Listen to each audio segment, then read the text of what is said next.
donc à la résistance. Donc, la résistance a évidemment plusieurs bases parce que vous êtes quand même 20 000. Oui. Et surtout que parfois il faut savoir bouger.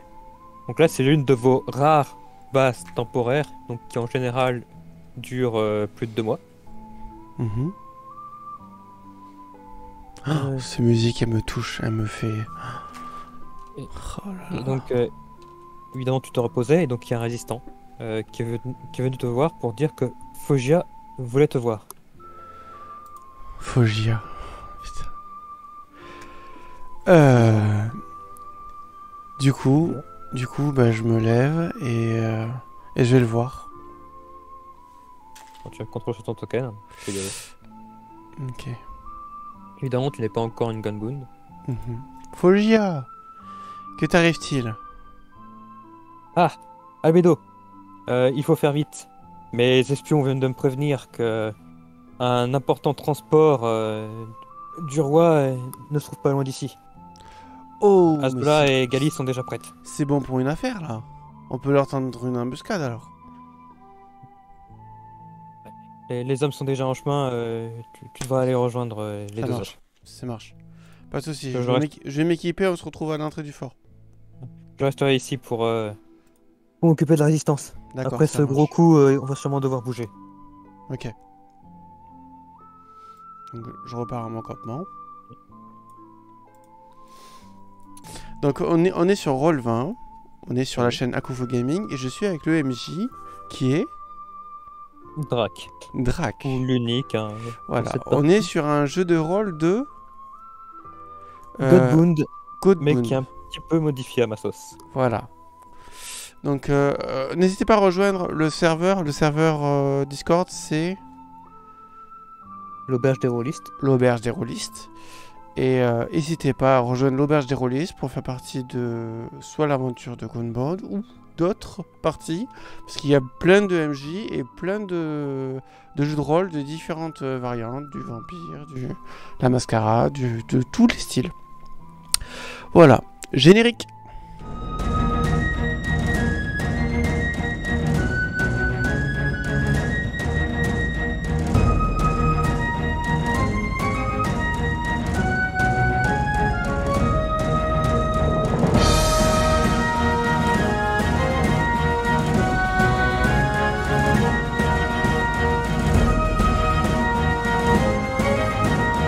Bienvenue sur Akufu Gaming.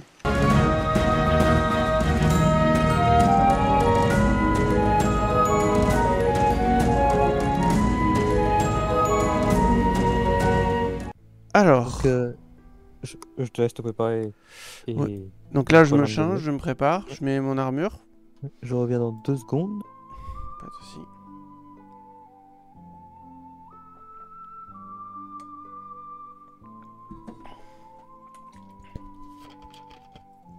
Ouais.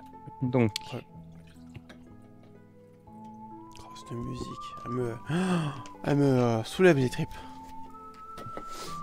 quand tu te prépares, évidemment, donc, Donc là, ouais. pour les 3 lieutenants de la Résistance, donc la Résistance, tu l'as fondée, Mhm. donc toi, évidemment, en voyant tout le mal que faisait le dieu roi et la déesse reine, parce qu'en fait, il arrive que parfois ils sacrifient des personnes, et donc évidemment, c'est révoltant, et tu as formé la Résistance. Au fur et à mesure que tu commençais à former une Résistance, donc des personnages importants ont commencé à te rejoindre, comme Azula, qui est une archimage de l'ordre du Cinabre.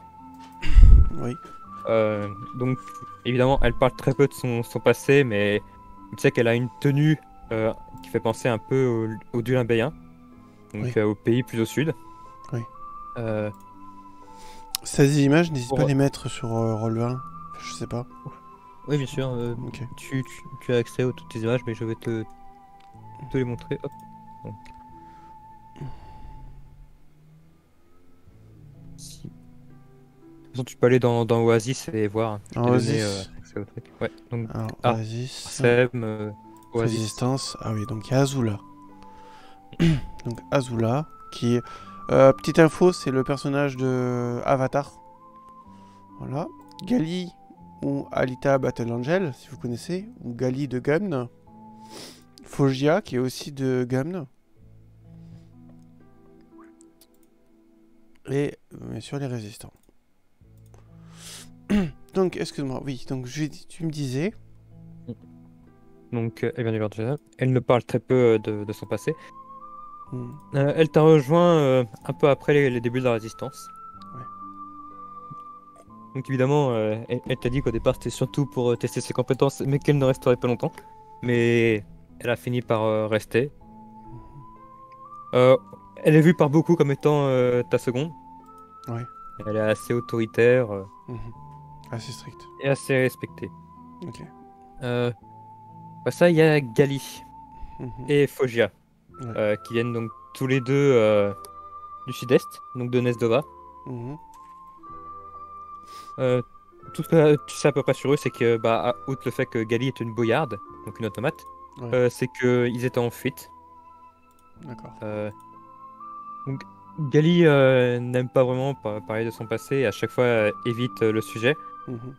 et elles essaient de détourner les choses. Quant à Foggia, lui, bah, ça ne nous dérangeait pas, donc il parlait, il disait surtout qu'il faisait partie de la résistance dans Esdoa. Mhm. Euh, Et donc, mais quand il commence à parler, bah, quand vous entrez un peu sur le sujet de Gali, bah évidemment, là aussi, il commence un peu à détourner les choses en disant Ouais. que qu'il l'a sauvé des boyards, mais il entre pas plus dans le sujet. D'accord. Bon, à part ça, Gali est une combattante extrêmement forte, Mhm. agile. Mhm. Quant à Foggia, bon, il est un peu bas. Il est un peu au même niveau que les résistants, Mhm. mais il est extrêmement bon en termes de stratégie, de développement, tout ça. Il a un bon réseau d'espions et aussi de l'expérience dans le sujet. D'accord. Donc, Donc, bah, à part ça, évidemment, t'as les résistants de base. T'as aussi donc les navires. Des navires d'Oasis qui sont amphibies, donc ils peuvent aller sur l'eau. mhm. Ah oui, oui, Donc, ils s'amphibient. voilà, donc à la fois sur le sable et sur l'eau. Ouais, c'est. Je vois. Un navire qui permet de surfer sur le sable et dans l'eau. Mm. Ok. Bon, mais c'est chouette. Putain, c'est génial. Trop bien. Je suis dedans là. Bon, mais j'arrive. Donc là, je me change, je mets mon armure noire. Mm. Et je salue Foggia et je rejoins les autres. Mm. Évidemment, donc du coup, tu diriges plutôt vers là-bas. Mhm. Ou tu vois les résistances précipiter vers là-bas. Ouais. Euh, Évidemment, Kelly, du coup, fait un peu de musique. Elle joue avec Mm. son Harmonica. accord. Non, son. Comment ça s'appelle? Jolie musique, Gali. Mm. Mm. C'est elle continue. Elle hoche un peu de la tête. Donc t'as Zola qui s'approche. Enfin, te voilà. Il faut que nous partions. Il faut à tout prix qu'on nous passe chargement. Oui, oui, Azula, t'inquiète pas. On va y arriver. On y sera dans les temps. Toujours aussi pressé. C'est... Allez, dépêchez-vous, montez à bord. Tu la vois gueuler sur les autres. Ouais, ouais. Donc je suis. Gali, viens, on y va. Que Gali te suit. Donc moi je monte sur celui d'en bas et je laisse Azula sur celui d'en haut. Mm. Et je prends Gali avec moi. Donc vous commencez donc à voguer sur le sable. Mhm. Euh, Est-ce que vous voyez une troupe de navires au loin? Trois navires qui vous ont pas remarqué. Donc vous commencez à vous rapprocher discrètement en voguant derrière des grosses dunes de sable pour vous cacher. Mhm. Euh, donc vous commencez à vous rapprocher, à vous rapprocher. Donc là, Azula donne l'ordre de tirer sur donc les arbalètes des autres navires Ouais. pour avoir l'effet de surprise. Mhm. Et donc, ce qui vous amène sur la deuxième map. Donc voilà. Donc, Azula dit allez-y, débarquez! Préparez-vous à la bataille! Et donc, vous débarquez. Donc, tu vois donc les soldats de la résistance. Attends, hop. Et donc, tu vois aussi Azula commencer à faire une invocation. Ouais. Donc une invocation typique de l'ordre du Synab. Mhm. Hop, il y a une conflagration de flammes. Hop, de le mettre.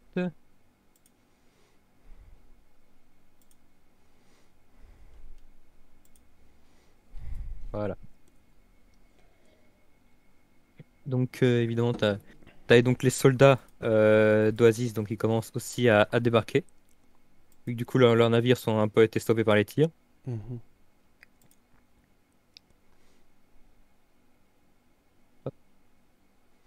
Ouais, Voilà.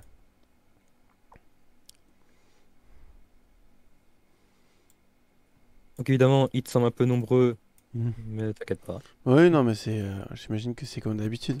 Souvent on se bat, on Oui, est oui. souvent en infériorité. Tu sais que Azula Mhm. est très forte, parce Ouais. que archimage de l'ordre d'Isina, vu qu'elle est extrêmement talentueuse. Mhm. Et donc, Tou, tou. euh, je te laisse du coup décider quoi faire. Alors, Azula, tu prends le nord. Gali, tu prends le sud. Je prends le centre. Et bien sûr, à chaque fois, bah, l'Azula, elle prend. Mm. On fait un tiers, un tiers, un tiers, quoi. On est Mm. en termes de soldats. Donc, n'oublie pas, tu n'as pas encore tes compétences de Gunbound, donc je Mhm. vais te dire quoi faire. Donc Ouais, pour le moment, tu peux juste y aller normalement. d'accord.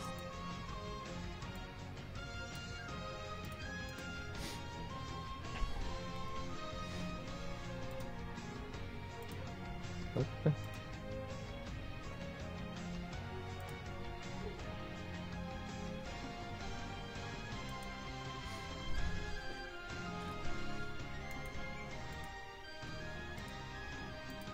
Du coup, Du coup, bah, j'ai toujours les mêmes capacités. Enfin, je veux dire, j'ai. tu peux faire des lancers de dingue, je te dirai quel jet de faire. Moi, je fais un lancer de dagger. Ok, tu me fais du coup un D20 plus 1 Ok. pour le jet de touche.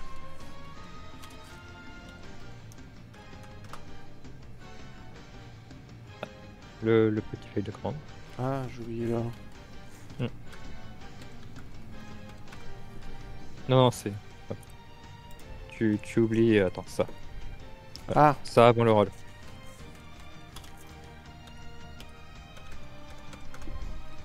c'est bon. Hop. Bah, ça touche.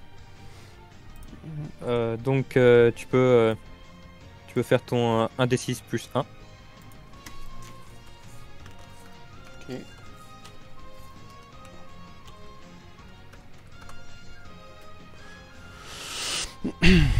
Et donc, tu vois donc ta dague venir se planter donc, dans celui qui est devant, donc se planter dans sa gorge. Donc, Mhm. il tombe au sol, peine mort. Classe. Hop. Euh, donc, du coup, autour d'Azula. Mm. Donc, Du elle va coup, se passer là. du coup, c'est toi Euh, qui joues les autres persos? oui. Ok. Après, tu as toujours les tirs du navire de la Résistance. Je peux te laisser décider où il tire. Ouais, Euh, ça donc, marche. hop. Donc, Azula donc, va faire une boule de flamme explosive. Mhm. Hop. Donc, C'est efficace. ouais, mais c'est l'ordre du cinabre. Bon, bah lui, il est pas touché. Euh, c'est l'ordre du cinabre. Ils sont vénères. Bon, après, c'est un truc de zone. Donc, les soldats ont quand même droit à un jet de sauvegarde. Mhm. Hop. Évidemment, je vais faire un jet de sauvegarde de groupe. Euh, ouais, hop. Un jet de sauvegarde pour le petit là-bas parce qu'il fait pas partie du groupe. Bon, bah, les deux ont échoué. Donc,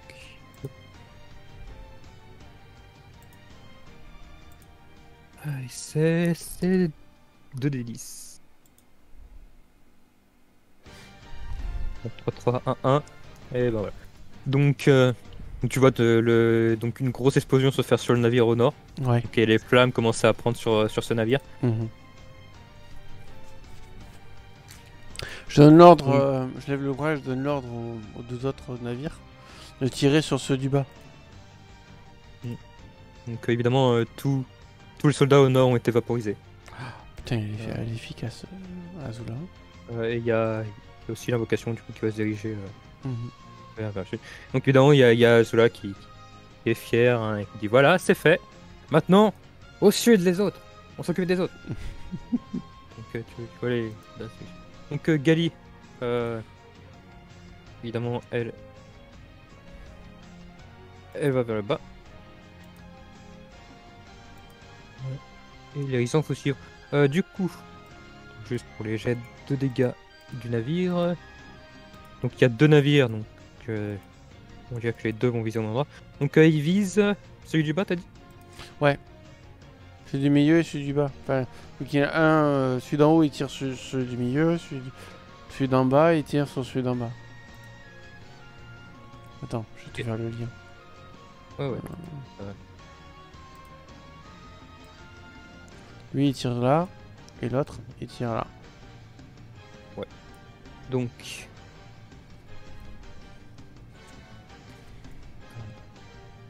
Non, j'ai même pas fait le jet de touche.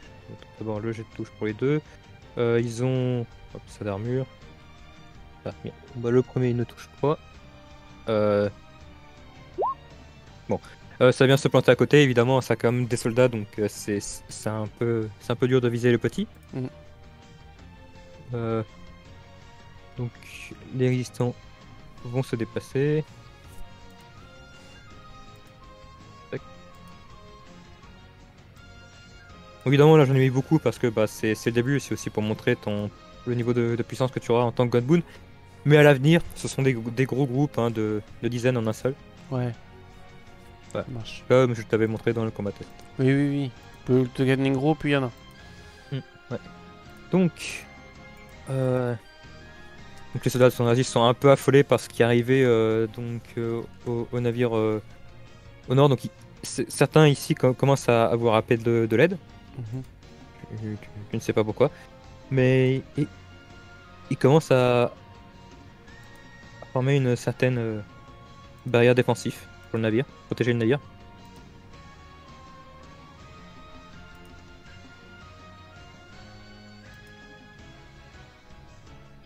Hop. Quant aux autres, plus en bas, bah, ils vont évidemment venir vous affronter. Mhm. Voilà. Donc,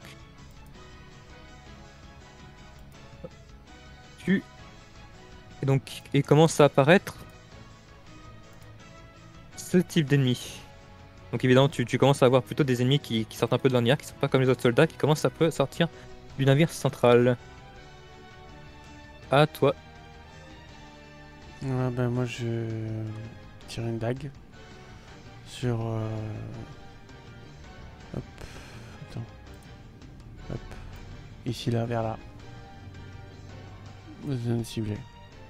Ok, fais-moi donc toujours le 1 des 20 plus 1.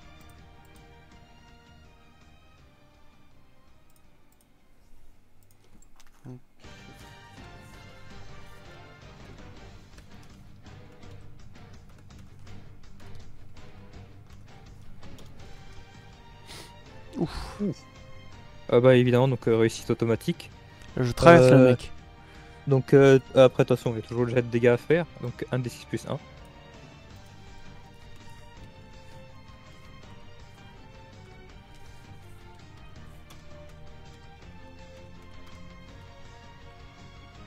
Pas mal. 5. Ouais, donc 6, 2. Donc évidemment, ça vient se planter sur le premier donc, qui était devant. Mhm.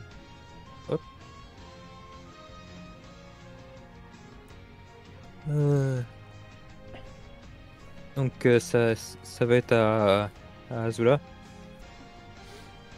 Ça doit vraiment être une grande gargaison d'importance pour qu'il y ait de tels soldats ici. Je pense aussi. Ouais. Ils doivent garder le trésor ou les impôts du roi. C'est l'impôt de la saison. Un bus de flamme, lui, va les taper.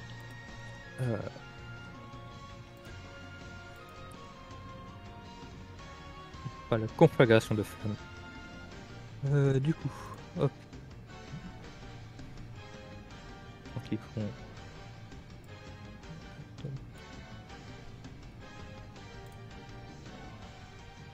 Et ben il ne touche pas.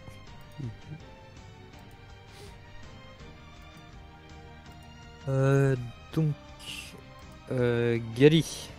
Ouais. Elle va au corps à corps. Ouais. Ouais, elle va donc du coup elle est en bas. Donc les résistants évidemment donc vont bientôt commencer à entamer le combat et donc à s'approcher. Hop. Donc le combat est entamé donc en bas.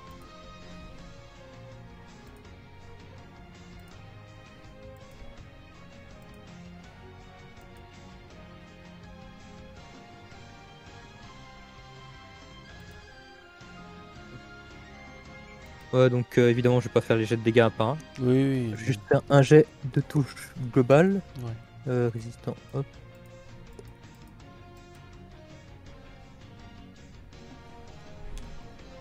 Ah, ça touche.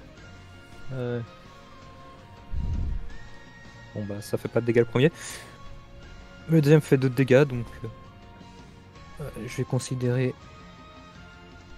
que celui-là. Et hop, celui-là s'en va.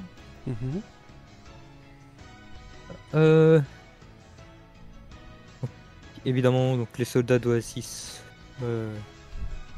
jouent, donc ils vont commencer à aller un peu plus vers le nord. Bon, ils vont essayer de combattre la conflagration de flammes, mais bon, évidemment, c'est du feu, donc ça marche pas très bien.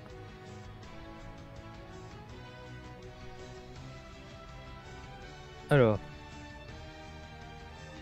donc, je vais faire 2 jets de dégâts, donc un pour ceux du haut et un pour ceux du bas. Hop.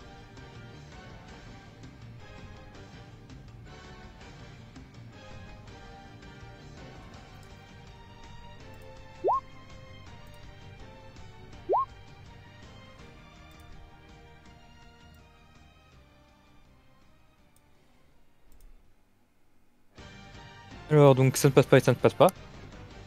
Donc, évidemment, tu t'attendais à ce que tout se passe bien, mais tu commences à sentir une énergie.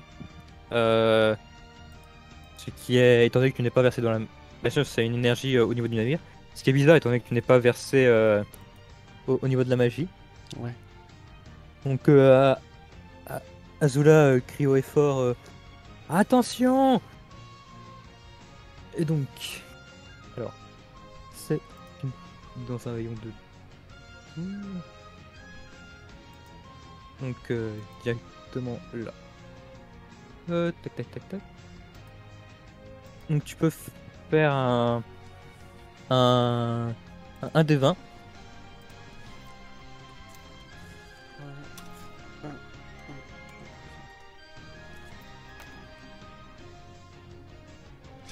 Ça ne passe pas.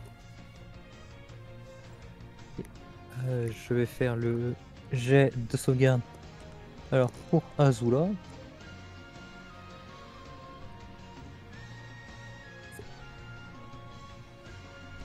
Hop.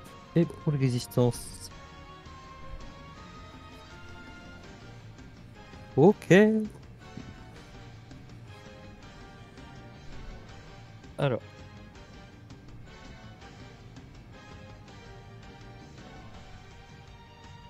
Donc, au niveau du tableau des dégâts, c'est 2, 1, 1.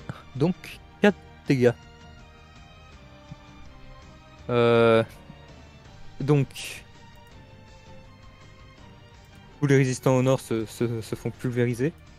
Ah oui. Tu vois Azula être éjecté par l'explosion dans la nuit. Donc, quant à toi, tu devais aussi recevoir énormément de blessures.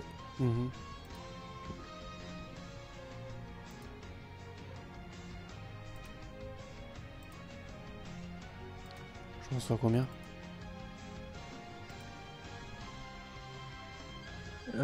Oui, après. Donc, tu commences à voir du coup les flammes qui commencent à t'atteindre. Mhm. Sauf que au moment où les flammes t'atteignent, une énergie vient s'imprégner en toi. Tu commences à avoir une grande énergie, une lumière divine commence à exalter à travers toi. Mhm. Euh, donc les nuages commencent à arriver. Il commence à avoir de la pluie, une tempête, des tornades, de l'orage tout autour de toi. Les soldats sont un peu paniqués, ils ne comprennent pas. Euh, et donc tu as commencé à un peu avoir les dagues, les armes au sol qui commencent un peu à voler. Mhm. Et tu commences à aussi avoir des ailes qui te poussent, des cornes. Ouais, je commence à me transformer en albédo, quoi. Ok. Et donc les flammes commencent à être repoussées autour de toi, elles commencent à s'éloigner. Donc quand les flammes sortent, ce que les gens voient. Donc c'est toi. C'est ta forme en Gonboud. Tu es éveillé. Trop Euh, bien. et on va Pouh, du albédo. donc on va pouvoir reprendre le combat. Euh, Et donc il y a un homme qui commence à sortir du navire. Hmm, étrange. Qui es-tu donc? Évident, donc du coup, vu que les soldats étaient surpris, ça fait passer leur tour. Donc c'est à toi. Cette fois-ci, tu peux jouer en tant que Gunbund. Ah, trop bien. Je m'envole. Alors, Ok. ma fiche. Ma Hmm. fiche. Donc, un trait. Alors, aile de saphir. Un. Je m'envole. Hmm. À peu près en phase 2, mais à peu près, on va dire, presque une dizaine de mètres en hauteur. Ok. Donc, Et là, je lance une dague sur le mage. vraiment, vu que tu vois tout, je vais désactiver la lumière dynamique. Hop. Sur une dague sur attends, je vais te dire son AC. AC5. Ah, c'est 5.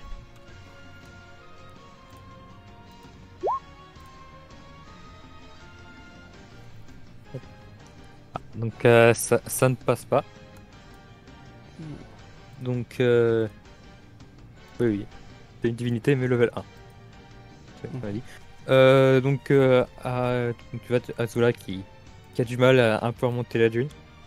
Euh, elle semble un peu étonnée par ta transformation, mais elle semble encore plus étonnée quand elle remarque ce type. Et donc,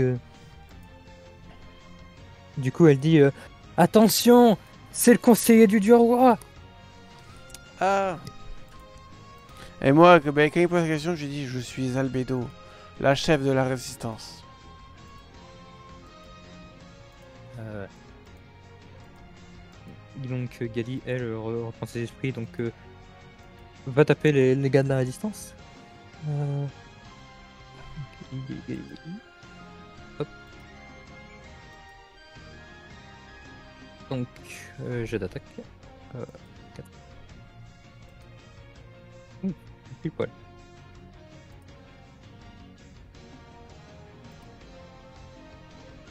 Hop. Donc, elle va tuer 3 gars. Donc, tu la vois virevolter et trancher Ouais, ça correspond bien à Gali. Hein. le Ah. coup aux ennemis. C'est l'idée que je me faisais de Gali. Hein. Elle virevolte et elle taillade dans tous les sens.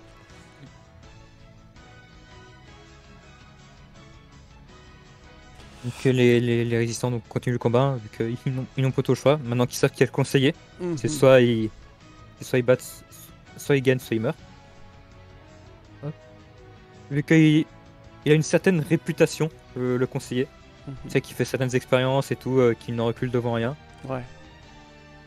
Hop. Et non, le jet de touche ne passe pas. Donc en haut, ils essaient de retenir la conflagration de femmes. En bas, ils vont attaquer les soldats. Bon, évidemment, donc tu les vois s'enliser dans le combat. Ouais. Donner des coups, pareil, tout ça. Hop. Donc. Tac.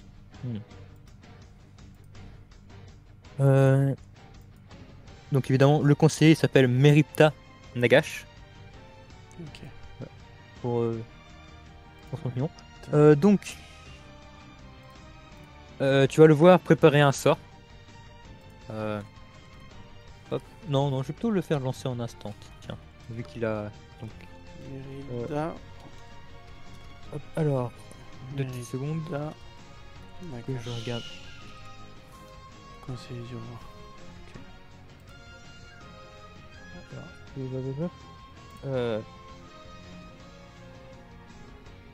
Ouais, voilà. Donc, alors, il va se prendre un des 12 vu qu'il va le lancer instantanément. Ouais. Ok. Donc là, il va lancer un sort théurgique instantané pour dissiper la conflagration. Donc la conflagration disparaît. Putain, il est doué. Donc il se prend un des 12. Donc voilà. Donc il le lance en instantané. Le Rotoken à côté du conseiller, c'est un boss ou c'est plusieurs soldats? Non, c'est plusieurs. Il y a le petit truc rouge. Donc c'est plusieurs. D'accord. D'ailleurs, attends, hop, je vais le faire. Alors voilà. C'est-à-dire quand il y a la petite pastille rouge là, c'est qu'ils sont un groupe d'une dizaine. Ouais. Donc tu sais, hein, tu reconnais, c'est des soldats d'élite Ouais. d'Oasis. Donc tu vois, Nagash préparait un autre sort. Donc évidemment, quand on tape les ennemis, ça peut faire stopper leur sort. Ouais. Ou sinon, ils peuvent faire des trucs pour le maintenir, mais c'est ça que c'est coûteux. Donc, les soldats d'Oasis vont se diriger vers toi. Donc évidemment, tu as 10 mètres au-dessus du sol, donc ils sont un peu embêtés. Donc ils vont un peu, donc à la place, ils vont laisser ça à leurs sorciers hein, et ils vont se diriger donc vers Gali. Donc. Ah oui. La Gali va avoir du boulot. Ouais. Du coup. Hop. Conflagration du cinabre. Ah oui, d'accord. Stylé.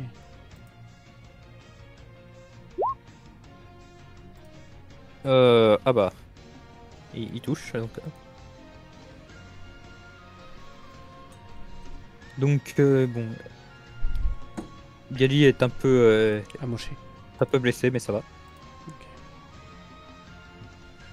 Je regarde moi, qu'est-ce que je peux faire. C'est de nouveau à toi. Alors qu'est-ce que j'ai comme sort que je peux faire? Ça, ici, Je vais enlever ceux qui sont déjà morts. Voilà. c'est pour rediriger les trucs ça. Portée omniprésente. Ouais, ça c'est pour toucher partout. Plus rapide que le soleil. Ah ouais, je peux arriver rapidement. Vu que je suis déjà en vol. Donc je fais plus rapide que le soleil. Je fais un dash en fait. C'est ce qu'on avait calculé. Plus le vol de Saphir.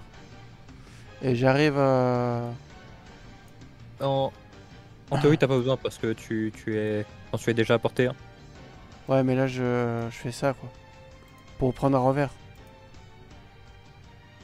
Oui. Bon, après, de toute façon, c'est un engagé fort donc tu peux l'enlever quand tu veux. Donc oui, tu peux. Et là je fais lance-dague. Lance-dague. Pour essayer de viser une faiblesse. Pour donner un quelconque avantage quoi. Tu m'as dit assez à 5. Oui.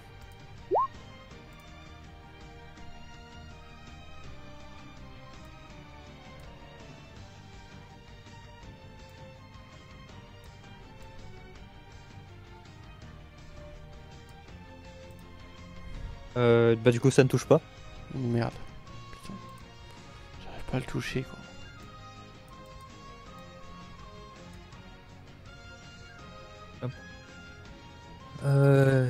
Donc Donc Azula va tenter une autre boule de feu. Mhm. Donc... Ouais, non, ça part du jus, donc ça devrait le faire. J'en profite d'être là pour regarder le navire. Il n'y a pas des tonneaux explosifs sur la zone de combat là où on est? Non, non. Il se trimballe pas avec Ok. des tonneaux explosifs. Je tente, on sait jamais. Ce n'est pas un jeu vidéo. Enfin, si, mais pas dans ce sens. Donc, du coup, les jets de sauvegarde donc, des soldats d'Oasis. Hop, hop, hop. On fail, donc je pense qu'eux vont mourir de toute façon. Les élites aussi le droit à leur jet de sauvegarde. Ah, bon, bah eux ils réussissent. Hop. Et Meripta. Oh.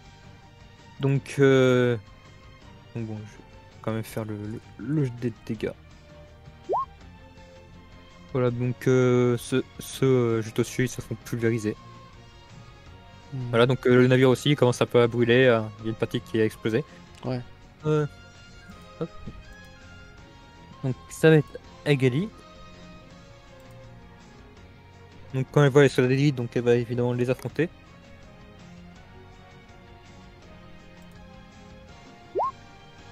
Hop.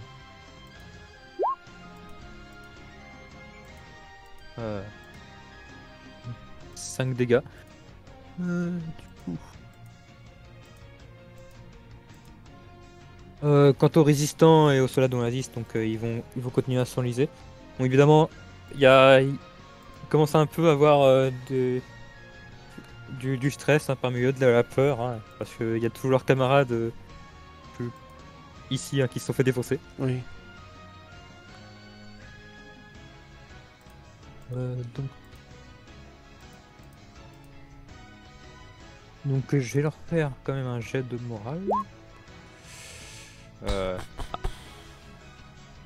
Bah, il commence à avoir certains résistants qui commencent un peu à reculer. Mm. Hop. Ouais.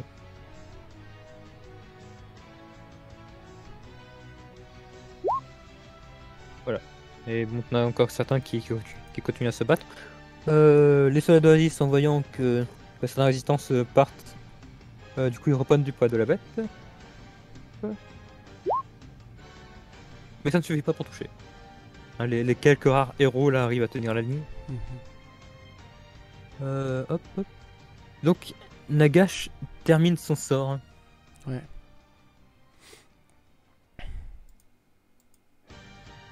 Hop. Oh, Donc voilà ce qui putain. apparaît. Donc tu n'as jamais vu ça. Même Azula elle est là en train de dire mais qu'est-ce que c'est? et... et donc une grosse invocation de flamme donc sort d'un portail enflammé Ah de oui. feu. D'accord. Et donc ah enfin je vais pouvoir m'amuser. Donc c'est l'invocation qui parlait. D'accord.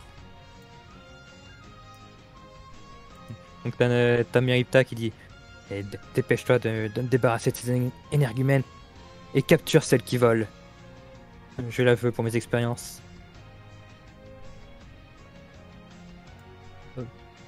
Donc, du coup, l'invocation de feu, donc, ou je peux dire son nom, donc un seigneur du feu. Ouais. Donc, il fait 4,1 mètres d'eau. Quand même. Mais je vole au-dessus quand même. Donc, oui. Mais il est assez fat.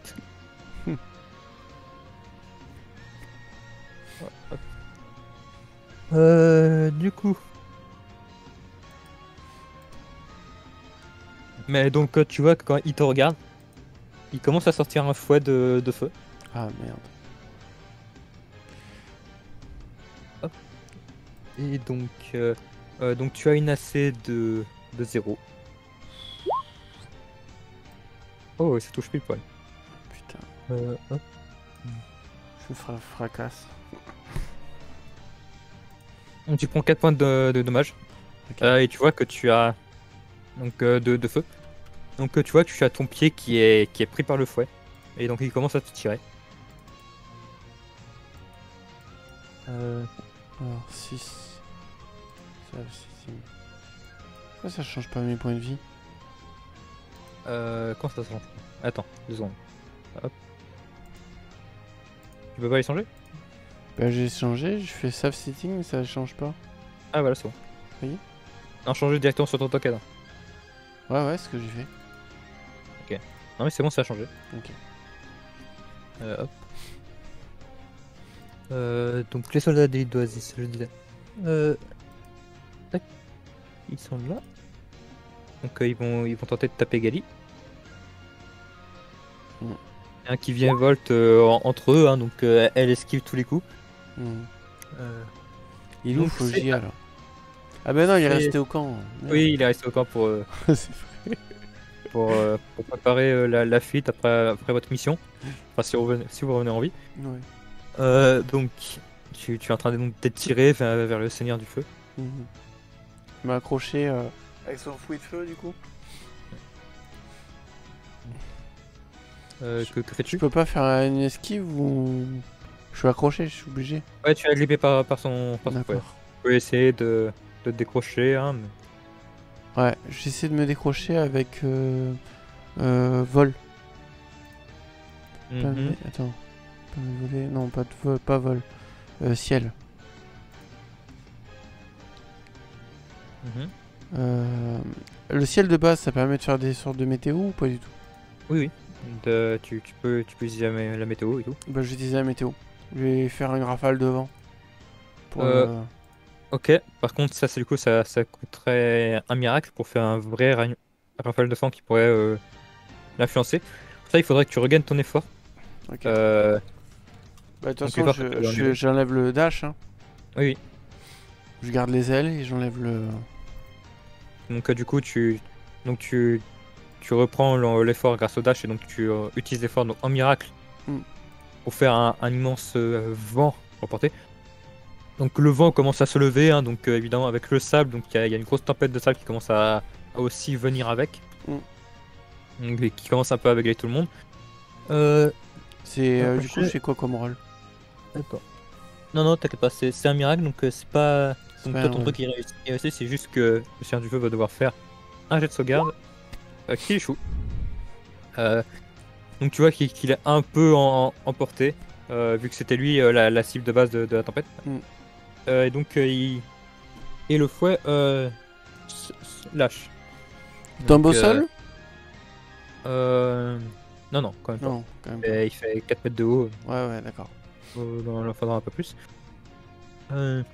Donc, euh, donc, Azula va essayer de se concentrer pour dissiper le Seigneur du Feu. Super.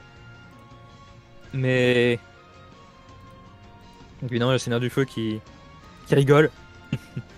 Futile, mais talentueuse. Dit-il en se tournant un peu vers Azula qui voit à peine à cause de la tempête. Gali. Donc Gali, hein, toujours dans son combat contre les élites. Putain, mais best perso. Hein. Bon, sauf qu'elle fait pas de dégâts, mais. Tu vois, il y a presque déjà la moitié des élites hein, qu'elle a tué. Elle toute seule. Ouais, mais elle est trop forte, Kali. J'ai Euh, l'impression de jouer roux carnage, quoi. Je suis en train de faire des attaques d'oiseaux. Attaque en piqué. C'est pas le bédo, c'est roux carnage que j'ai. De Pokémon.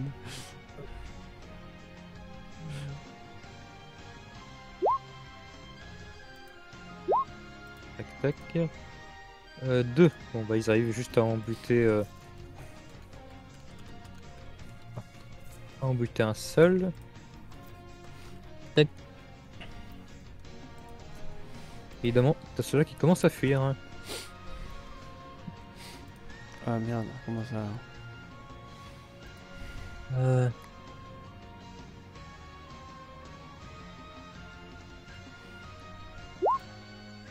Ouh. Bon, ok. Bon, il y en a juste un qui est blessé. Ok. Oh, j'ai trop une bonne idée. Oui. Est-ce que tu connais le pirate dans les 4 gardiens... non. De la galaxie. Les gardiens de la galaxie. Il y en a le pirate qui siffle et il manipule sa flèche. Oui. Est-ce que tu crois que je peux faire pareil, moi, avec une dague, mais Ouais, mais sans ça- siffler, avec le vent? Oui, mais ça fait juste tes attaques de dague à tête chercheuse, donc c'est avec le don. Mais enfin, actuellement, il faudra me développer ça. D'accord. Mais tu pourras.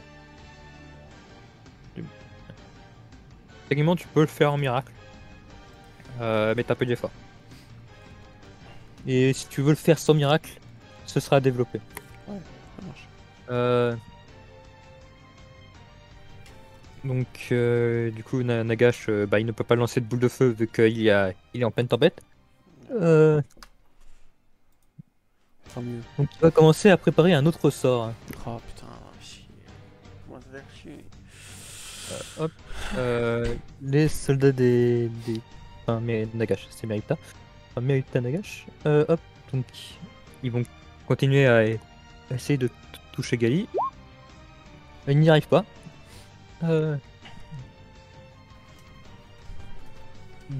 Attends. Il y a aussi le Seigneur du Feu qui doit jouer. Donc, et Il est pas il embêté va par commencer la à tempête. il va commencer à... Oui, mais comme je dis, il fait 4,1 mètre de haut. Donc, il y a quand même la tempête donc, qui le gêne un peu, t'inquiète pas. Mhm. Il va avoir de gros malus pour te toucher. Hop, donc, tu as une AC à 0. Voilà. Donc, il ne te touche pas. Ah, je suis en train de me battre contre un... pas Nazgûl, un Montréal. Donc, il commence à être un peu énervé par toi, donc il va plutôt se tourner dans cette direction. Tant mieux. Par contre, attends, c'est à portée de vue. Alors, est-ce qu'il le voit? Bon, il ne voit pas, mais il va quand même le lancer. Donc, Ah, sur 2 zones. en plus, hop, donc, une grande tempête de feu donc va se produire vers ici. Hmm. Hop. Donc il va plutôt la lancer vers là-bas pour pas toucher Merita. Ça serait dommage. Du coup c'est 5d8 plus 2, sachant qu'ils ont le droit à un jet d'évasion. Donc les résistants qui fuient. Oh putain, ils réussissent en plus. Donc ils réussissent. Ça va toucher les soldats d'élite par contre. Enfin, s'ils ne réussissent pas. Évidemment, les soldats d'élite touchés dans le dos par un poteau. Évidemment, ça les surprend. Donc. Hop.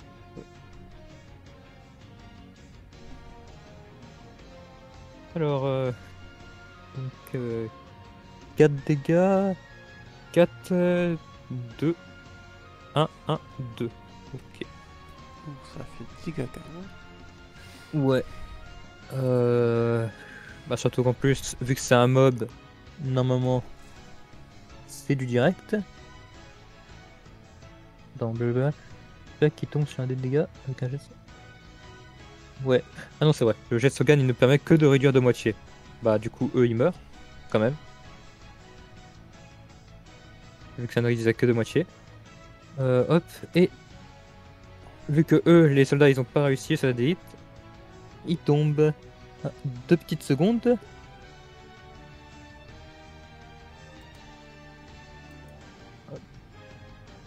Voilà. Donc, les soldats d'élite sont à sèche. Quant à Gali, ça va. Hein. Ouais, sans Elle a réussi à sortir de la zone juste à temps. Donc, c'est à toi. Moi, je tombe à terre et je me concentre. Considère que tu es sur le navire. Et je mets toute ma force, tout mon effort Mhm. sur lancer de dague. Et j'essaie de contrôler la dague en miracle pour attaquer plusieurs fois le magicien. C'est-à-dire, je lance la dague sur lui, et sûrement qu'il ricoche, je reprends la dague avec le vent et je la refais tomber sur lui et ainsi de suite, plusieurs fois. Hmm.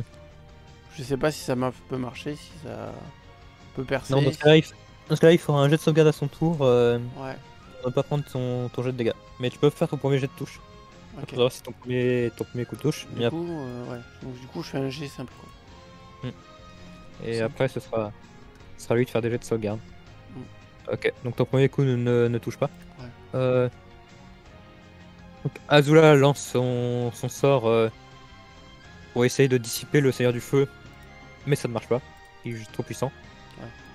Mais tu as quand même une partie de lui juste devenir transparent pendant un moment, mais qui revient. Et donc il y a le Seigneur du Feu qui se tourne vers Azula. Hmm. Et qui commence à se tourner vers Meripta. Euh, hop, attends, 2 secondes, faut juste faire ça. Donc le Seigneur du Feu dit Hmm, il semble qu'elle fera un bien meilleur maître que toi, Meripta.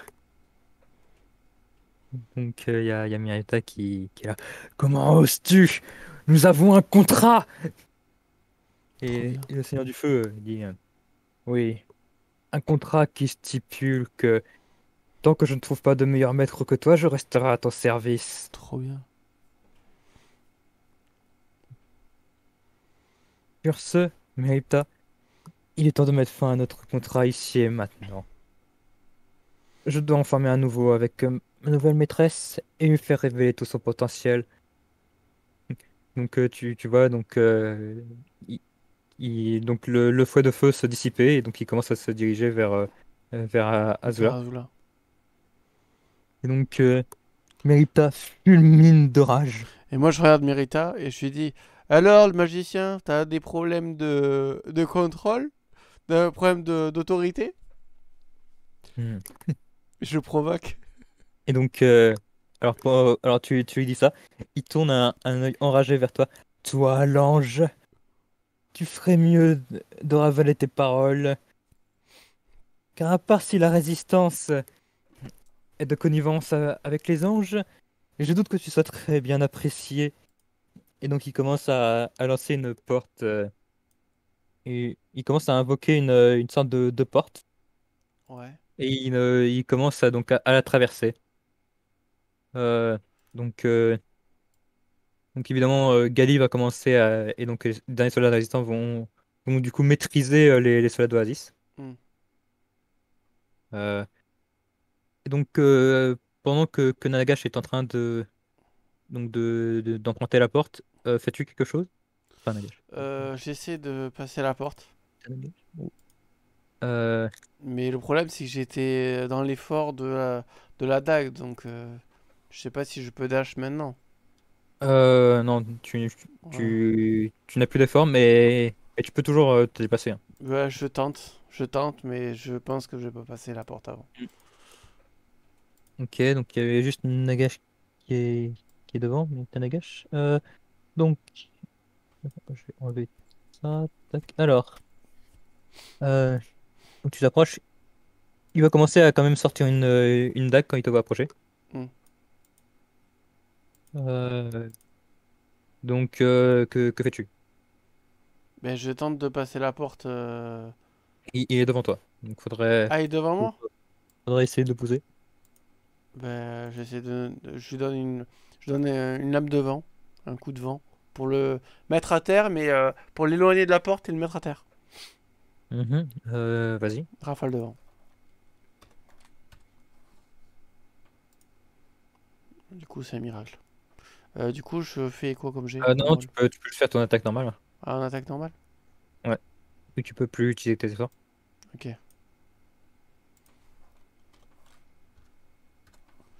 Du coup, je fais quoi? Juste ton attaque. Tu l'as fait? Non, c'est quoi du coup? C'est... C'est pas une lancée de dague, c'est autre chose.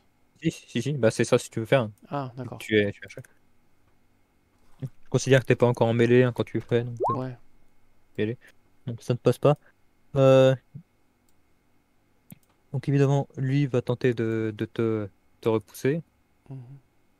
Bon. Ça, donc ça ne marche pas. Donc vous êtes en lycée où lui il essaie de t'empêcher de passer le portail et tout ça. Euh, et donc tu entends un bruit, euh, une voix assez froide et forte. Mhm. Mais Aïta, que se passe-t-il? Ça vient de la porte? Euh, oui. Et donc il y a Mirieta qui est là. Oh, oh mon Dieu, roi! Des, des résistants attaquent vos navires et essayent de prendre votre trésor. J'ai besoin de votre aide. Donc tu commences à avoir une grande présence qui commence à sortir de la porte. Enfin, et juste sa présence, hein. Mhm. Pas le dieu roi en personne. Ouais. Que fais-tu? Ben là, moi, je suis concentré à contrer Hmm. Mérida. En fait, il y a juste Mirieta qui entre toi et la porte. Ouais. Donc il y a juste déjà un pas qui est près de la porte. Et j'écris à Azula, ferme le portail! Azula te répond, c'est de la théurgie, c'est trop puissant pour moi. Et donc, Et là, je regarde l'élémentaire de feu, là. ouais, ta seigneur de feu qui se retourne, il fait. Hmm. Il, il lance une grande boule de feu, une grande puissance de flamme qui, Ouais, qui va sur se la zone. déverser dans ta direction et sur Mhm. le portail. Ouais. Donc, Miyamita envoie ça, fuit dans le portail Et, qui se ferme et moi, je juste fuis derrière. dans l'autre sens. Toi, tu vas me faire un jet de save. Jet de save évasion. Ok, j'ai de save évasion. Évasion, c'est évasion. Hmm. Hop. Ah. Ouais, bah, je vais me cramer en Euh, plus. donc, hop. Merde, c'était 2 D10 que je voulais faire. Hop. Donc, un et un donc tu prends 2. Je prends deux. Donc, tu as un peu. Donc, tes ailes sont un peu brûlées, mais ça va. Ok. Ouais. Et donc, tu es au sol, hein. Ouais, Tu es un peu cramé, ça. Donc, les soldats se rendent. Euh, hop. Donc, il y a eu énormément de pertes, ouais, mine de je rien. veux ça. Euh, donc, il y a Azula et le Seigneur du Feu qui commencent à parler. T'as Gali qui se tient un peu à l'écart. Attends, lui, il est parti. Hop, hop. Que fais-tu? Tu te relèves, hein, Ben, je me relève et je regarde d'abord Gali. Gali, tu hmm. vas bien? Elle ne te répond pas et elle sort ses armes.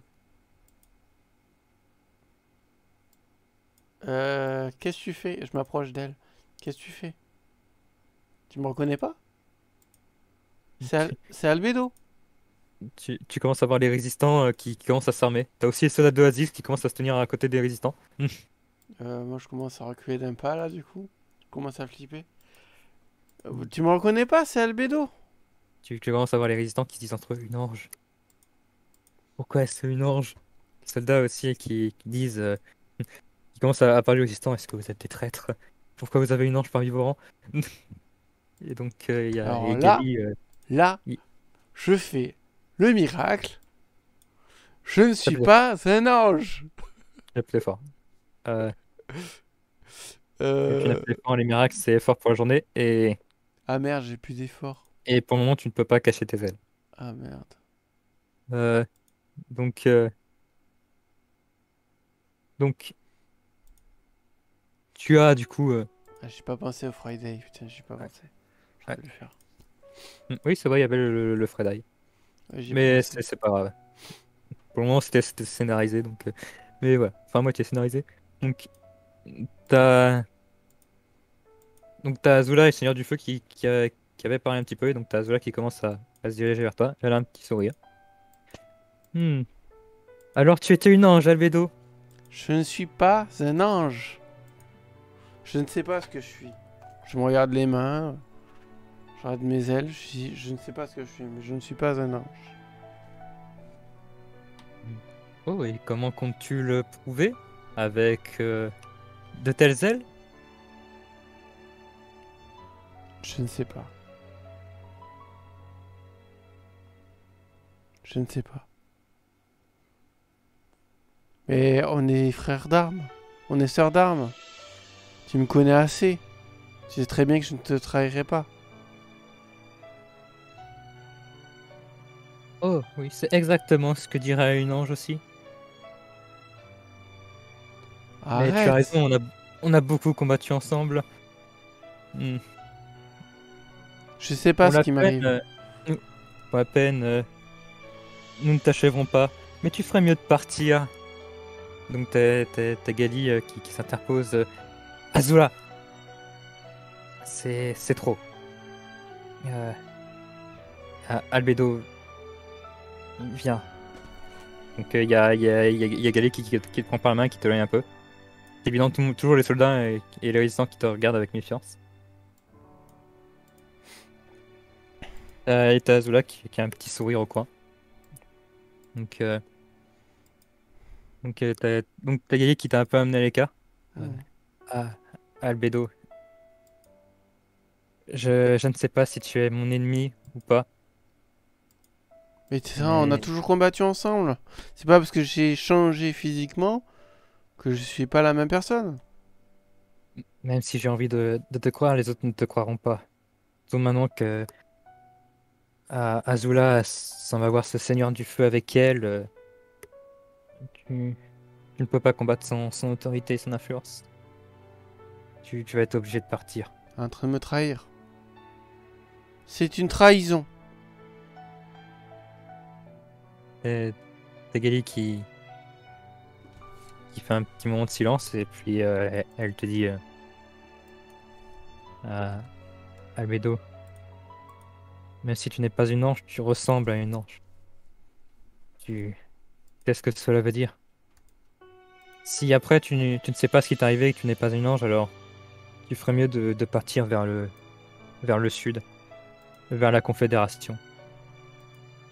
Il, il y a des mages là-bas qui sont assez expérimentés, qui pourraient peut-être savoir ce qui t'est arrivé. Mais c'est tout ce que je peux faire pour toi. Gali, je te fais la promesse, je reviendrai. Je n'abandonne pas la résistance. Je ne vous abandonnerai jamais. Je pars au sud et je reviendrai vous aider. Tiens bon, Gali. Je- Et je lui tends la main. Eh, elle te prend la main. Et on D'accord. s'affare la main et je l'enlace. Puis après, je sors mes ailes et je m'envole. Ok. Donc tu t'en vas du coup vers le sud.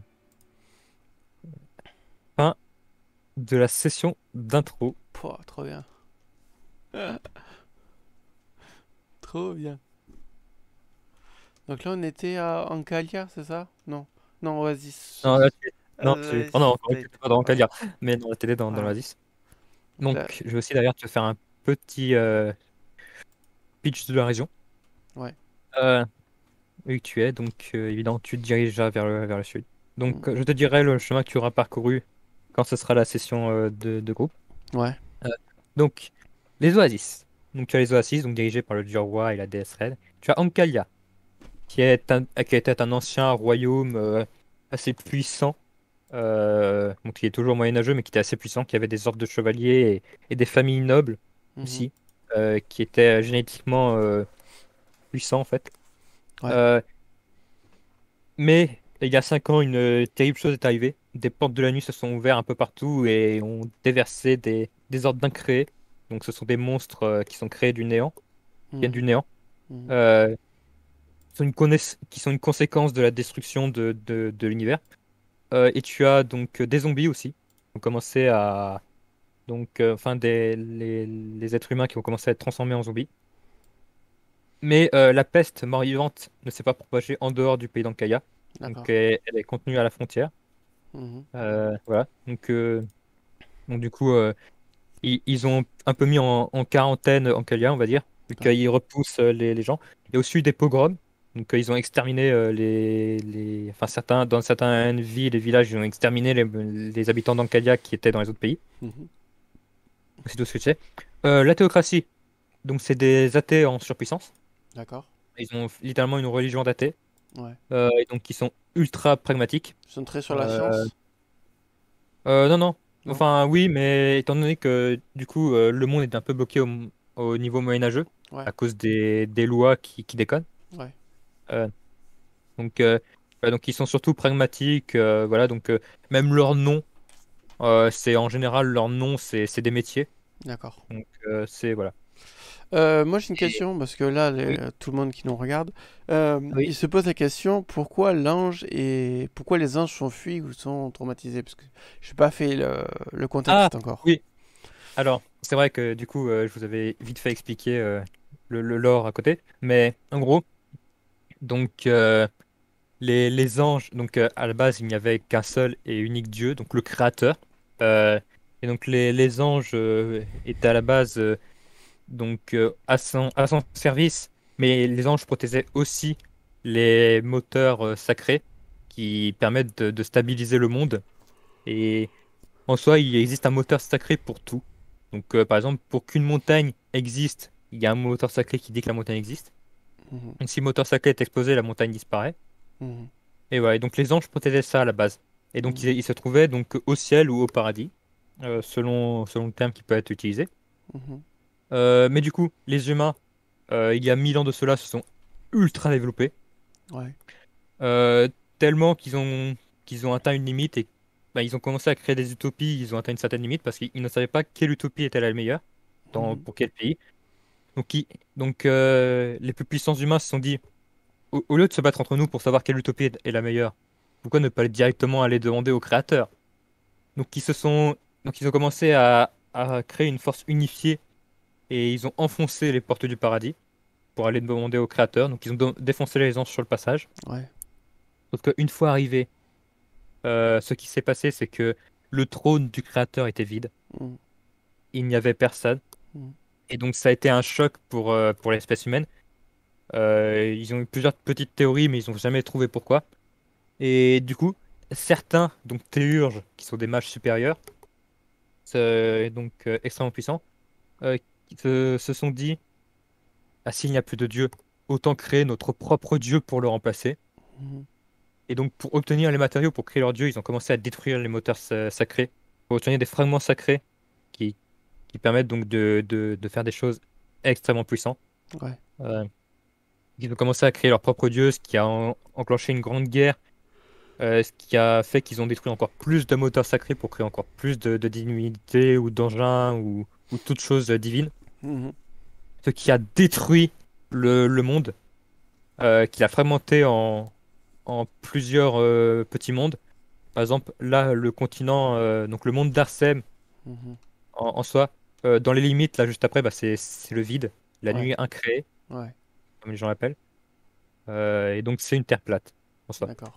Mais, et donc, mais en même temps, il n'y a pas que le monde qui a été détruit. Mhm. Il y a aussi le paradis qui a Ouais. été détruit à cause des moteurs sacrés. Donc, les anges l'ont eu très mauvaise parce que non seulement les humains sont venus les tuer, Oui. euh, mais en plus de ça, ils ont détruit leur maison. Mhm. Donc les anges sont allés en enfer, qui Mhm. était aussi géré par d'autres anges. Ils ont détruit les moteurs, enfin endommagé les moteurs sacrés des enfers pour que les enfers fonctionnent mal. Ouais. Donc avant ça, les enfers étaient un lieu où toutes les âmes mortes allaient.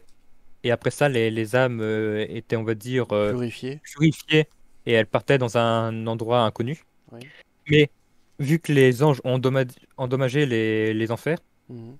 maintenant les enfers gardent toutes les âmes, mais elles ne les purifient pas et elles ne les laissent pas partir. Et les anges en profitent aussi pour torturer les âmes humaines dans les enfers, qui est une chose connue Mhm. par les gens. Du coup, les gens craignent les enfers. Mhm. Euh, et donc c'est et aussi il est aussi connu que les anges veulent à tout prix exterminer l'humanité pour se venger d'eux. Ouais, donc Euh, c'est et les pour eux, grands ennemis, les anges, quoi. voilà. Donc, du coup, les anges sont à peu près détestés par tout le monde et les anges détestent les humains. Donc, voilà. Et donc, Ouais, c'est assez connu. En général, si un ange apparaît, tous les pays sont d'accord pour lui défoncer la gueule. ouais, ok. Voilà. C'est pour ça que j'ai beaucoup rigolé quand tu m'as dit que tu allais faire des ailes. Ouais. Et voilà. Donc, pour revenir aux pacifications du pays, t'as les hurleurs, euh, qui sont des pays, qui étaient un pays assez technologiquement avancé, Mhm. mais ils ont fait un truc. Parce qu'ils étaient technologiquement avancés, mais ils étaient aussi plus tournés vers la magie. Ils ont voulu comment créer un immense sort magique qui devait influencer tout le pays. Ouais, Le problème, c'est il y a eu un dysfonctionnement et à la place, ça a tué tous les habitants se trouvant dans les villes. d'accord. Et du coup, donc ça les a ramenés à un âge moyenâgeux. Mhm. Et en plus de ça, ils ont commencé à avoir un peu peur de la technologie et tous des écrits. Et donc tous les textes et tout ça, ils bannissent ça. Ils ne savent pas écrire. Et à la place, ils sont plus au niveau de la parole. Fait que Ouais. même certains parmi eux ont développé des techniques de chant Mhm. où ils peuvent attaquer directement avec leur voix. Donc c'est Ouais, pour ça que le pays est connu comme étant les hurleurs. d'accord. Et voilà, et donc en soi, après ils sont séparés en plusieurs petites tribus. Donc Tavicio, hein, donc pays typique de marchands au Moyen Âge, Mhm. même s'ils ont une certaine technologie steampunk. Ouais. Yanisdova, qui eux, bah, ce sont les Russes aussi steampunk, euh, où leur tsar voulait l'immortalité. Euh, donc pour ça, il a demandé à ce qu'un théotechnicien lui construise un corps d'automate où il pourrait y placer son cerveau. Au Mhm. départ, ça a marché, sauf que l'automate a commencé à avoir sa propre personnalité. L'automate a supprimé la conscience du tsar et s'est fait passer pour lui. Il a créé une armée d'automates Mhm. et il a conquis Nesdova. Euh, D'accord. le problème, c'est que son armée a développé sa propre conscience, elle aussi, et, et sont devenus les nobles de Nesdova. D'accord. Et ils repoussent un peu l'autorité du tsar, ils ne le reconnaissent qu'à moitié. Mhm. Donc, du coup, il y a un peu une guerre civile constante avec en plus les rebelles. Et il y a la Confédération Ractine, qui va être donc la zone où les joueurs vont débuter. Mhm. Euh, donc, qui est donc un pays avec plusieurs seigneurs différents. Il n'y a pas de leader concret. C'est le seigneur de chaque ville, donc c'est plutôt des ducs qui dirigent. Euh, à l'origine, la Confédération Ractine, c'était des territoires de Patrian, de la Régencie et de Nesdova, donc des Ouais. trois pays. Euh, mais donc avec la guerre entre l'Empire Patrian et la Régencie, parce qu'ils sont tout le temps en guerre depuis un millénaire, Mhm. ils ont un peu perdu les terres de la Confédération parce qu'ils en ont eu un peu marre et donc ils se sont rebellés Mhm. à la Confédération parce qu'ils en avaient marre de la guerre. Pour Nesdova, bah, là aussi, quand le tsar de fer est apparu et a essayé de contrôler les humains, bah, ils s'en sont aussi rebellés. Mhm. Donc, ce qui a mené à un pays entièrement fait de rebelles. Ouais. Euh, le truc, c'est que quand la guerre avec l'Empire Patrian et la Régencie a un peu diminué et que le tsar a aussi un peu retrouvé son pouvoir, bah, ils ont un peu commencé à tourner leur attention vers la Confédération. Et évidemment, étant un pays de rebelles, bah, ils sont pas très puissants en réalité.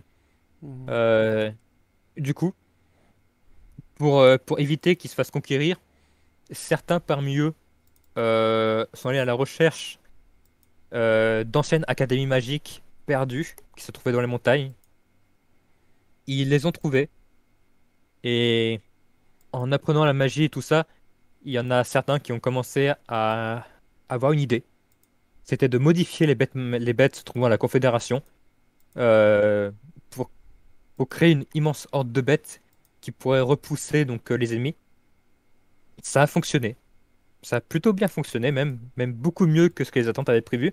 Mhm. Du coup, ça a repoussé donc les deux empires et le royaume de Nezova. Mais en même temps, ça a provoqué un problème parce que ils ont perdu le contrôle sur les bêtes. Résultat, il y a beaucoup de bêtes magiques se trouvant dans la Confédération qui sont Mhm. assez hostiles. Donc les habitants ont commencé à vivre avec en se préparant, en ayant des mecs faits pour chasser les bêtes. Ouais, Mais il est pas rare parfois qu'un village se fasse exterminer par une vague de bêtes magiques. d'accord. Et c'est dans cette zone euh, chaotique où vous allez commencer, en sachant aussi que les seigneurs de la Confédération se font tous la guerre à peu près entre eux. Il y a Ouais. des bails sombres, des alliances, des trahisons, des guerres. Voilà. Et c'est dans cette zone que vous allez commencer. Ok, ça marche. Et voilà, Bah, merci, Dark. Dark. Darak. Merci pour cette belle intro. Je vais continuer, je vais lire un petit peu. Je vais leur dire un petit peu des intros que tu as faites du monde. Ok, ok. Ah, les pavés. Voilà, c'est ça, exactement. Mm. Alors, Arkham, le monde d'Arkham. Les natifs de ce royaume l'appellent le plus souvent Arkham. D'a- Arsène, Arsène, Arsène. Arsem, d'après Ouais, un vieux mot patriotique désignant un lieu de refuge. Même le paysan le plus humble sait qu'il était plus grand autrefois, qu'il faisait partie d'un monde vaste et merveilleux avec des merveilles innombrables et des délices inimaginables. Mais c'était il y a longtemps, avec le fracassement, et maintenant des mers se déversent dans les ténèbres, au-delà de l'horizon, et les habitants d'Arsem ne sont plus qu'un vestige de ce qui était autrefois grand. La plupart sont trop occupés à vivre leur vie pour se préoccuper des catastrophes d'il y a 1000 ans. La nation ne prospère-t-elle pas de nos jours? Les merveilles technologiques de Bright Republic, la magnifique poésie de Vicio, la grande architecture de Patria, de la culture intemporelle d'Ulumbia, d'Ulumbé tu au viens bête. sud, d'Ulumbé au sud, ne reste pas des merveilles suffisantes pour n'importe quel homme. Le passé est bon à sauver, car les ruines antiques recèlent de nombreux trésors et merveilles. Mais le présent est meilleur pour vivre. Bien sûr, les choses pourraient toujours être mieux. Il est vrai qu'il y a des histoires de désastres dans l'arrière-pays, de bêtes étranges surgissant d'endroits sombres, de magie ancienne et de merveilles ignobles se produisant dans les villes des hommes. Mais il y a des choses plus importantes pour les dirigeants que les discours de paysans effrayés. Qu'en est-il de la guerre sans fin entre Patria et Delimbé, ou des déprédations des pillards nécromantiques de Slang, ou de l'effondrement monstrueux d'Ancalia et de leur expérience magique sans doute coupable? Ce sont des choses que les dirigeants savent et peuvent voir, et ce sont donc les choses qui les concernent. Pourtant, le vulgaire voit ce que les grands n'admettent pas encore. Les choses changent à Arsem, et pas pour le mieux. Chaque année, de plus en plus de monstres sortent de l'ombre. Chaque année, il y a de plus de catastrophes magiques et de calamités naturelles inexplicables. Les moteurs célestes tombent en panne et ils s'effondrent. Arsem tombera avec eux. Pour l'instant, les habitants d'Arsem se préoccupent de leur propre vie et des troubles qu'ils ont toujours eus. Bientôt, ils pourront trouver de nouveaux à surmonter. Alors, histoire, le commencement. Les sages et les érudits ont peu de certitude du monde d'autrefois. Il était entier autrefois, convient-il, créé il y a longtemps par l'unique, le Créateur. Il était rond et vaste, et le peuple est peuplé d'innombrables nations de l'humanité, plus ou moins comme les humains que le royaume connaît maintenant. Certains soutiennent même qu'il y avait plus d'un monde et que tous ces nombreux domaines étaient peuplés de créatures à la fois humaines et autres. Ces anciens avaient de nombreuses manières et de nombreuses coutumes parmi leurs divers peuples. Les nations commerçaient, se battaient et se dévoraient les uns les autres pour se séparer une fois de plus sous les propres problèmes. Les peuples se sont levés, ont prospéré et se sont effacés dans des luttes titanesques qui n'admettent qu'un seul vainqueur. C'était un monde comme les autres, bien que l'une de ses rares merveilles. Parmi ces merveilles se trouvait le grand mystère de la théurgie. La théurgie était une forme de sorcellerie qui expliquait les lois fondamentales de la création. Parce que des bazars de la magie étaient utiles et souples dans leur tour, aucun d'entre eux n'avait la pure puissance de la vraie théurgie. La maîtrise de cet art est devenue un objectif dévorant de toutes les nations du monde, de tous les pays et de tous les peuples, luttant pour élever les théurges, pour conquérir leurs voisins, profiter à leur population ou simplement survivre à l'exaltation soudaine de leurs rivaux. D'innombrables merveilles spectaculaires ont été produites avec le pouvoir de la théurgie, alors que l'art se répandait et s'épanouissait dans le monde.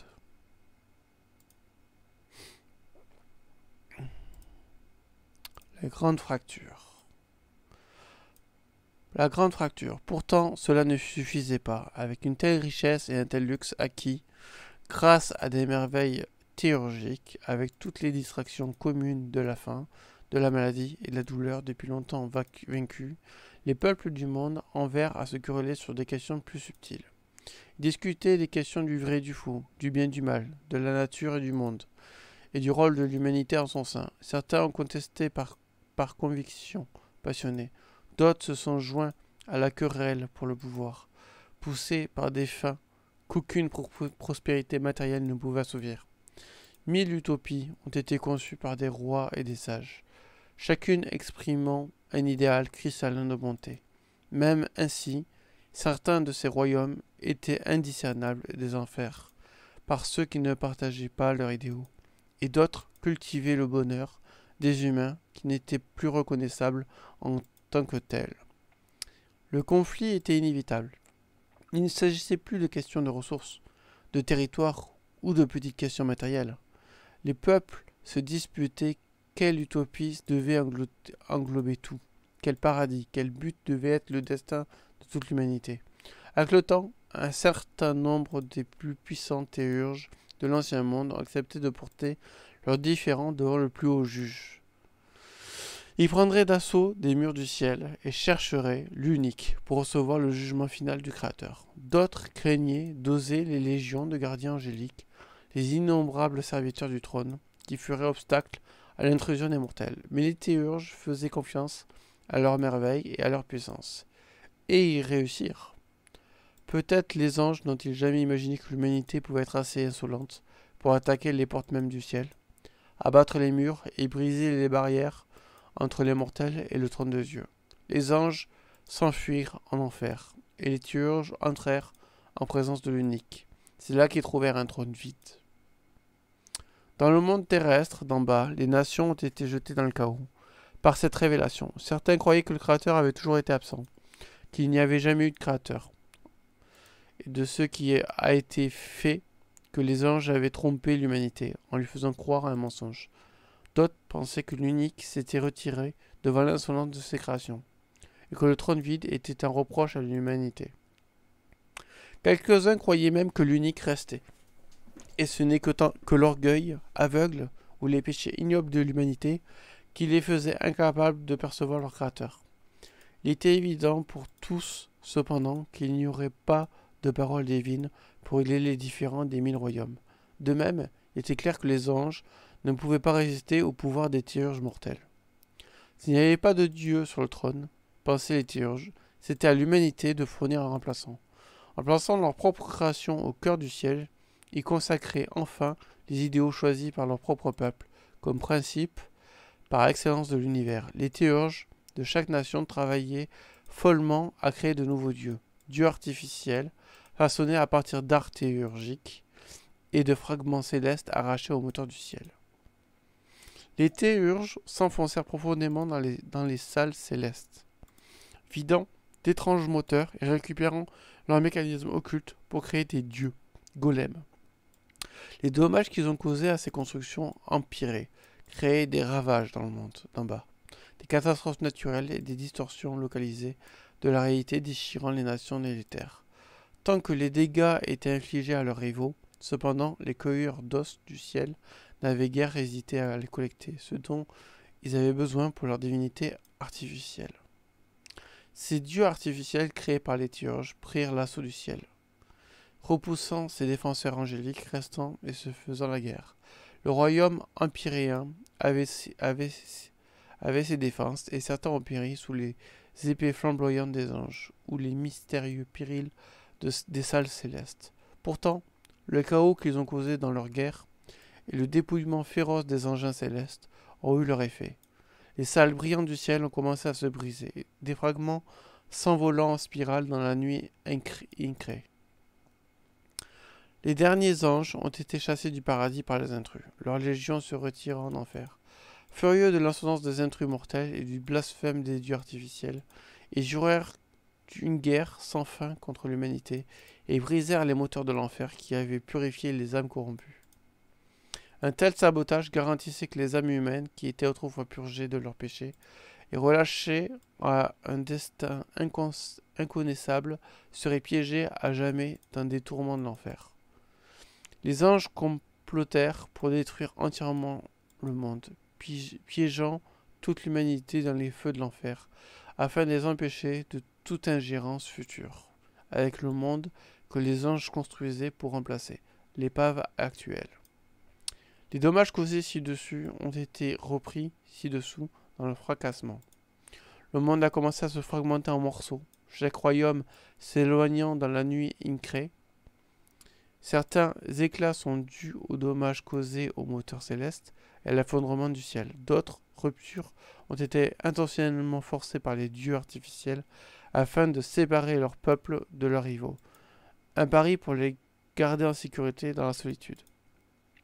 Certains de ces royaumes conservaient suffisamment de lois naturelles pour être vivables, tandis que d'autres sombraient dans le chaos et la destruction.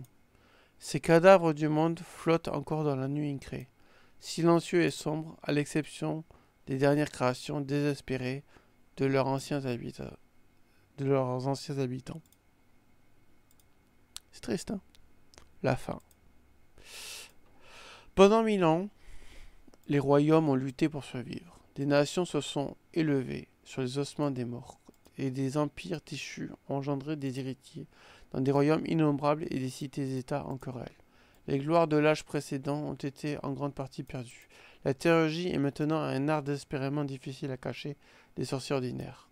Les anciennes lois qu'elles commandaient autrefois sont maintenant pourries et secouées par les dommages célestes. La plupart des nations sont reconnaissantes, si elles ont des récoltes suffisantes pour l'hiver, sans parler de l'abondance occasionnelle d'autrefois. Les dommages causés au ciel n'ont pas diminué, avec les anges maintenant déterminés à saboter ce qu'ils maintenaient autrefois et l'entropie naturelle de toutes les choses fabriquées jouant avec les anciens moteurs. Chaque nouvelle génération découvre une nouvelle anomalie dans leur terre. Des miracles redoutables qui mettent en garde contre les engrenages usés et les forces fanées. Les nations tombent dans des catastrophes naturelles soudaines. Les gens souffrent de la faim, de dieux parasites et les routes de la nuit se frayent soudainement des chemins vers des terres peuplées par des créatures inconnues venant des terres entre les mondes. La vie est dure. Elle ne fait que devenir de plus dure. La nuit incrée. Autour de ce qui est, on trouvera ce qui n'est pas. Insondable, informe, sans lumière, dans ses profondeurs, la nuit incrée et le chaos primordial, d'où sont sorties toutes choses. Les sages le décrivent comme un vide stygien, sans fin, un vide où les concepts même de lumière et de sens n'ont aucun pouvoir. Être jeté dedans, c'est dériver pour toujours, peut-être mort, peut-être quelque chose de pire que la mort. Pourtant, malgré ce vide, il y a des choses qui émergent des ténèbres. Ces incrés sont comme des créatures vivantes, même en quelque sorte faux. Ce sont des proto-choses tordues, des détritus vivants vomis par la nuit. Les chercheurs suggèrent qu'ils sont des manifestations de friction entre le monde créé et la nuit incrée. Des points de tension vivants qui se manifestent par l'interaction entre les existences. Ils sont brisés dans les deux mondes et leur action semble être motivée en partie par la douleur, en partie par la faim, en partie par la simple haine. La grande majorité est dangereusement meurtrière, même pour les héros, tandis que ceux qui manquent d'hostilité évidente peuvent toujours avoir un effort corrosif sur la santé mentale de ceux qui les entourent. La seule façon de traverser la nuit incrée est d'emprunter les routes de la nuit. Ces chemins étroits ressemblent à des arches titanesques qui enjambent l'obscurité qui les entoure de tous côtés. Certains ressemblent à des ponts de pierre, tandis que d'autres sont des rubans de métal terne, ou des rivières noires qui coulent sans berge ni fond. Il y a beaucoup d'apparences différentes pour ces routes nocturnes, et les sages se disputent à propos de leur créateur. Les routes de nuit sont dangereuses. Beaucoup sont construits avec des relais et des citadelles le long du chemin. La plupart vides, certains préservant encore une sorte de vie. La plupart des routes déforment rapidement leur environnement immédiat dans une scène d'un autre monde ou monstrueuse. Et l'un des signes révélateurs d'une route cachée est la présence soudaine d'environnements impossibles ou d'objets magiques bizarres. Les aventuriers qui s'enfoncent dans les ruines des anciens savent qu'ils doivent se méfier des structures qui deviennent de plus en plus étranges à mesure qu'elles s'enfoncent. La plupart des routes ne relient que 2 points, bien qu'il existe d'autres autoroutes sombres qui ont de multiples ramifications et branches pour relier de nombreux mondes et lieux. Entrer dans une route de nuit est parfois aussi simple que de franchir la bonne porte et parfois aussi difficile que d'accomplir un rite magique, spécial, au bon moment et au bon endroit. Quittez-en un est simplement une question de franchir le passage à la fin de chaque route. Le pire effet d'une route de la nuit est le dégorgement inévitable de ces parasites incrés sur n'importe quel royaume qu'elle perce. Des monstres d'horreur qui font fondre la raison peuvent soudainement surgir d'un coin sombre du monde, ravageant la population jusqu'à ce qu'un groupe de héros courageux puisse les repousser et sceller l'entrée de la route de la nuit avec une magie puissante. Détruire complètement une route de nuit est impossible pour la sorcellerie ordinaire. Cependant, certaines incantations théurgiques puissantes peuvent endommager ou briser une route. Bon ben voilà, on a fait le tour un peu de ce que c'est que Arsem et Gunbond. Là vous avez à peu près les navires de la Résistance qui surfent sur l'eau et sur le sable. Et je me suis fait lâcher terriblement de mon pays et de la Résistance, des miens. Je suis un peu take d'ailleurs. Donc, Ah, tu vas te faire de nouveaux amis. ouais, ben j'espère que je reviendrai plus forte et que on prendra pas toujours pour une dé ou sinon j'ai joué le rôle de l'ange, hein. Tant pis, je vais évoluer vers un ange. Non, mais étant donné que de toute façon tu es une Gunbound, que tu as fait le choix d'être une Gunbound avec des adeptes pour créer ta religion. Mm. Et dans ce cas-là, tu pourras justifier dans ta religion que tu n'es pas une ange. Ouais. Que tu ressembles juste à une ange. Mm. Je suis une démon, une succube.